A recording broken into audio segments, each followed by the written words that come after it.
ভ্রমণ থেকে তখনই প্রশান্তি লাভ করা যায় যখন আমরা প্রকৃতিকে অনুভব করতে পারি। কোলাহলমুক্ত নিজের নিঃশ্বাসের শব্দ ছাড়া প্রকৃতির শব্দ যেখানে প্রাধান্য থাকে, যেখানে নেই ব্যস্ততা, অনেক মানুষের ভিড়, ফোন নেটওয়ার্ক, আর যেখানে ভ্রমণকারী হিসাবে প্রথম পা আপনারই পড়ল। আজকে আমাদের ভ্রমণটা হতে যাচ্ছে অজানাকে জানবার, যাতে থাকছে অ্যাডভেঞ্চার, প্রকৃতির অপার্থিব সৌন্দর্য উপলব্ধি করবার, দেখবার আকুলতা। প্রকৃতিকে আমাদের পূর্বপুরুষদের মতো বন্ধুরূপে ফিরে পাওয়া, আর তা অবশ্যই আমাদের প্রকৃতির প্রতি দায়িত্ব পালনের মধ্য দিয়ে, যে এটা করা যাবে না, এটা করা যাবে। আর আপনারা দেখছেন ইকো এন্ড ট্রাভেল, যেখানে ইকো, মাইন্ড, নেচার, জার্নি এই চারটি শব্দের যোগসূত্র তৈরি করে আপনার ট্রাভেলকে করে আরও বেশি প্রশান্তির। আজ আমরা খুঁজতে বের হচ্ছি নদীমাতৃক বাংলাদেশের সেই নদীর খোঁজে, যে নদী উল্লেখ নেই গুগলস ম্যাপে। স্থানীয় মানুষ ছাড়া জানে না সেই কথা বাইরের মানুষ। কিন্তু সেই নদী অনেক আগ থেকে আজ অবধি বয়ে চলছে অকৃত্রিম সৌন্দর্য নিয়ে, সকলের অজান্তেই। যেখানে নেই পর্যটকদের ভিড়, নেই শব্দ দূষণ, আছে শুধু পানি, বাতাস আর প্রকৃতির অদ্ভুত এক শান্ত উপস্থিতি। আর হ্যাঁ, আপনারা যারা ভাবছেন এটা যমুনা কিংবা মেঘনা নদীর কোনো চর, আপনাদের ধারণা একদম ভুল। আজ আমরা যেখানে এসেছি সেখানে পর্যটক নামের মানুষটিও হয়তো পদচিহ্ন পর্যন্ত পড়েনি আগে। এটা বাংলাদেশের একটি লুকানো সুন্দর স্বচ্ছ পানির নদী, যেখানে নদীর স্বচ্ছ পানিতে নীল আকাশ নেমে আসে, আর তা মিলেমিশে তৈরি করে এক স্বর্গীয় কোনো দৃশ্য। দেখতে থাকুন শুরু থেকে শেষ না টেনে, কারণ আপনার জন্য সামনে আছে বিস্ময়কর তথ্য, যা চমকিত করবে আপনাকেও। আমাদের আজকের গন্তব্য চিনাই নদী, যা স্থানীয়দের কাছে সিনাই নদী নামেও পরিচিত। বাংলাদেশের উত্তর পূর্বাঞ্চলের নেত্রকোনা ও কিশোরগঞ্জ জেলায় একটি গুরুত্বপূর্ণ নদী। সিনাই নদী প্রায় ২৯ কিলোমিটার দীর্ঘ। সব এলাকার নদীটি বালাই নদী থেকে উৎপন্ন হয়ে মগরা নদীতে গিয়ে মিশেছে। নদী কেমন একটি জলস্রোত নয়, নদী একটি সভ্যতা, একটি জীবনচক্র, একটি অঞ্চলের হৃদস্পন্দন। প্রাকৃতিক ক্যানভাস, নদীর রূপ বৈচিত্র্য। চিনাই নদীর প্রাকৃতিক সৌন্দর্য কোনো একরঙা ক্যানভাস নয়, এটি ঋতুভেদে রং বদলায়, রূপ বদলায়। এই সৌন্দর্য অত্যন্ত সূক্ষ্ম, যা কেবল চোখ দিয়েই নয়, মন দিয়ে অনুভব করতে হয়। বর্ষাকাল, এই সময়ে চিনাই তার যৌবন ফিরে পায়। যখন চারপাশের হাওরগুলো অথই সাগরে পরিণত হয়, তখন চিনাই নদী যেন হয়ে ওঠে সেই সাগরের মূল রাজপথ। নদীর পানি তখন টইটম্বুর দুই কূল ছাপিয়ে যাওয়ার উপক্রম। কিন্তু এই রূপ শান্ত নয়, এই রূপ বর্ণ প্রাণবন্ত। পাহাড়ি ঢলের সাথে আসা ঘোলা পানির স্রোত জানান দেয় প্রকৃতির শক্তির।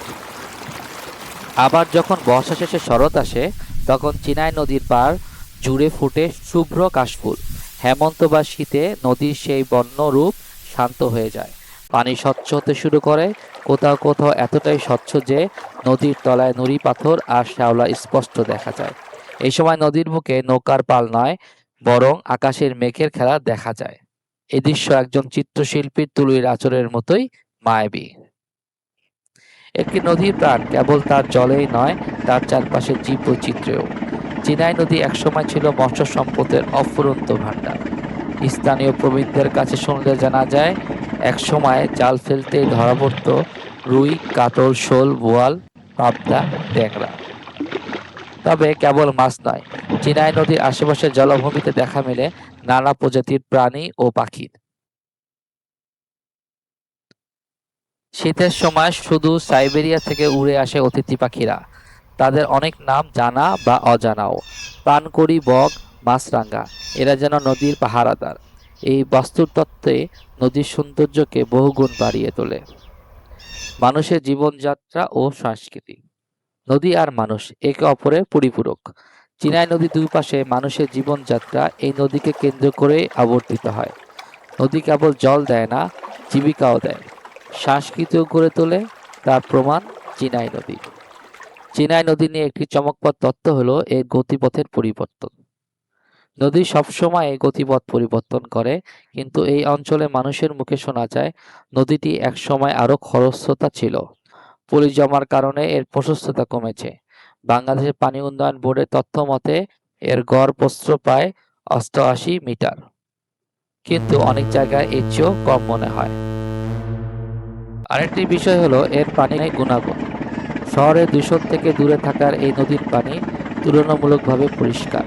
তবে বর্ষার সময় ঘোলা পানি এলেও শুষ্ক মৌসুমেও এর পানি কৃষি জমির জন্য খুবই উপকারী। স্থানীয়দের দাবি এ নদীর পানির গুণাগুণ আশেপাশে অন্য যে কোনো ছোট্ট নদীর চেয়ে ভালো।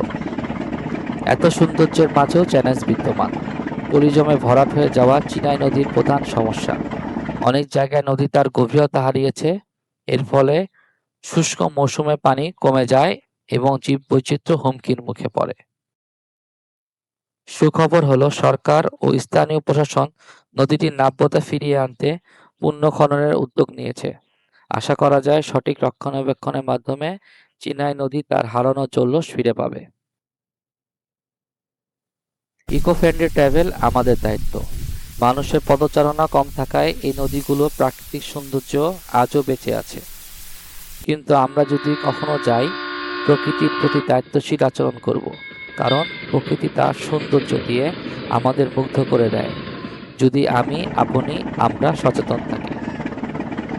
যা অবশ্যই করবেন, কোনো প্লাস্টিক নেবেন না, নদীতে সাবান শ্যাম্পু ব্যবহার করবেন না, নৌকার মাঝিকে ন্যায্য ভাড়া দিন।